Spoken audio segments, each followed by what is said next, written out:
Rise and fall of Homefront. A lost potential. The face of video games is quickly taking over first-person shooters. Although it is not easy to sneak past Call of Duty, but first-person shooters are as common as reality TV shows. Both are crowded with entries that lack originality and are derivative.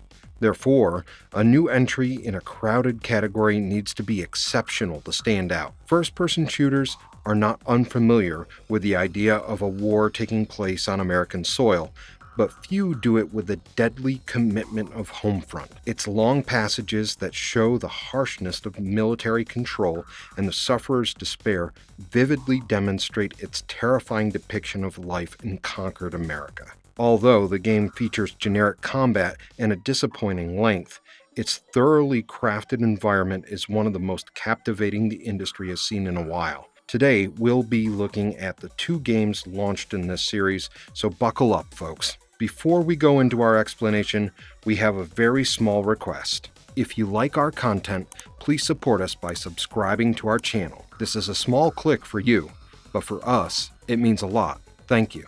Let's begin. This is bad. This is fucked up. Homefront. Futuristic, war-torn US and a brave resistance movement.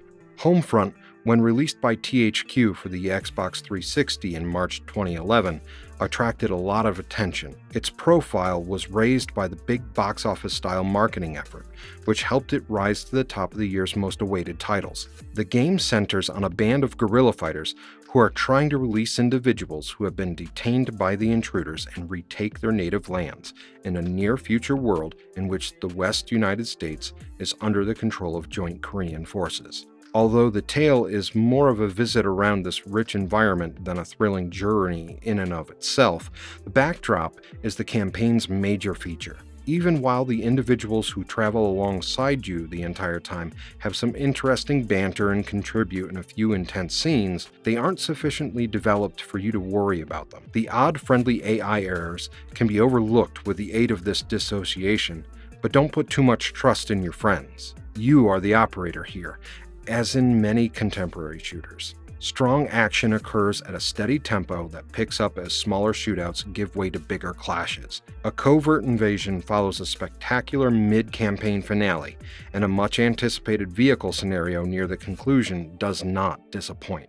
Despite being a small resistance group, you manage to scavenge a number of potent weapons from the adversary, giving you a sizable and rewarding inventory. Homefront makes a show of emphasizing concepts like needing to be resourceful with ammo and find innovative ways to evade patrols, but it primarily plays out like a typical, conventional shooter campaign. Although it's unfortunate, the settings you go through effectively emphasize your dire predicament despite the fact that the action doesn't truly match the atmosphere. Homefront isn't a pretty game, but it has a lot of smart features that evoke prior conflicts. Characters occasionally clip through solid surfaces, and there are some concerns with screen tearing, but overall, the aesthetics are adequate. Sadly, the playthrough is over after about 5 hours. By the standards of a modern shooter game, that may not seem particularly brief, but nevertheless, you are left hoping for more. As soon as combat points are used, the action becomes more intense. These points, which are acquired in the same manner as experience, are money that can be used in the current game. Each loadout includes 2 slots for add-ons that might provide you and your squad a tactical advantage in battle. Some, like the flak jacket and the individual radar sweep, are solely useful to you. Others, like the Hellfire rocket and white phosphorus strikes, are designed to achieve some rapid deaths. The drones are another option. You can call a number of remote-controlled weapons onto the battleground once you've located a concealed location wherein you won't be as susceptible. Even though the various elements that come together to create Homefront's multiplayer are unique, they are nicely interwoven and strike a decent balance.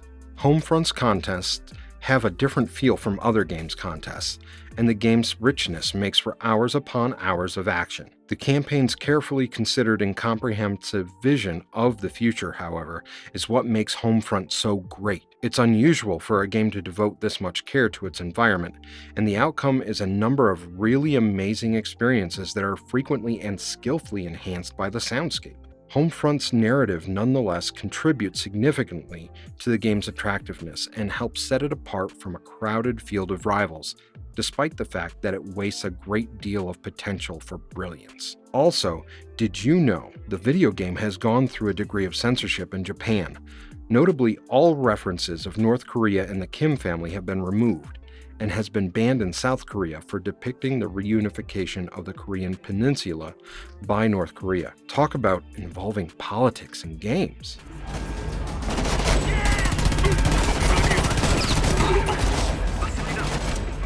Homefront The Revolution, a reimagination of the original premise. Homefront The Revolution's premise, which revolves around the most complicated invasion strategy ever devised, is typically absurd. The United States will soon become insatiably interested in North Korea's incredibly excellent electronics. You can imagine how difficult it will be to shut down all of that equipment at once when North Korea eventually manufactures practically everything in America, from consumer electronics to military hardware. America is in trouble with huge debts, a damaged infrastructure, and probably no protection. North Korean forces, known as the KPA, willingly invade to keep the peace, but quickly transform into a tyrannical occupation force. Despite the shady arrangement, it's a place worth seeing. Homefront's portrayal of Philadelphia is actually commendable.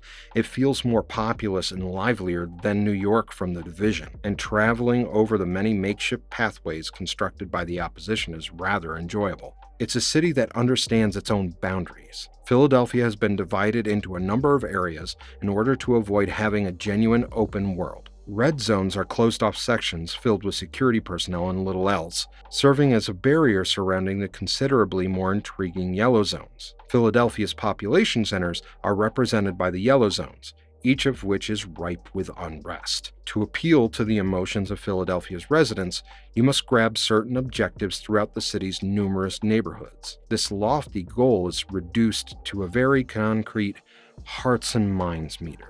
As you attempt to fill up the bar, there are numerous items scattered throughout each region for you to damage. Once this happens, the populace will riot in the streets. Although limited, it's a fascinating enough mechanism that helps you understand how your actions affect the population. Homefront The Revolution doesn't feature PvP multiplayer.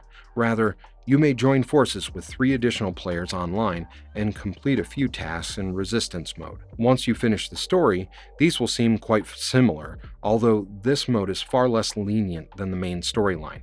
In either case, it's worthwhile to play for the chance to take control of an elderly woman who is well equipped. In a nutshell, Homefront The Revolution is a superbly designed video game. The gameplay is smartly organized, skillfully carried out, and has some very intriguing concepts. Given that, it is disheartening that it is equally repulsive in just about every other way. A strange loading gap that causes the display to stop every time you complete a significant portion or enter a new location is one of the technical problems. Everything frequently stops up briefly enough for you to believe the game has crashed. Additionally, the AI has a significant issue with obstructing doorways. You can enlist soldiers of the opposition to fight alongside you, which can be fun in and of itself, as you sometimes have to follow them around, and they're a pain to maneuver around. Thus, when the big picture is taken into account, Homefront The Revolution manages to be enjoyable without ever living up to its promise of open-world fighting. For instance, the pace between both the red and yellow zones isn't as fluid as it could be, although the more constrained set-piece engagements might be particularly guilty of this. The gritty free-roam combat can also disappoint with cycles of killing and respawning and firearms that simply don't feel right. Together, they all keep Homefront at the satisfactory level.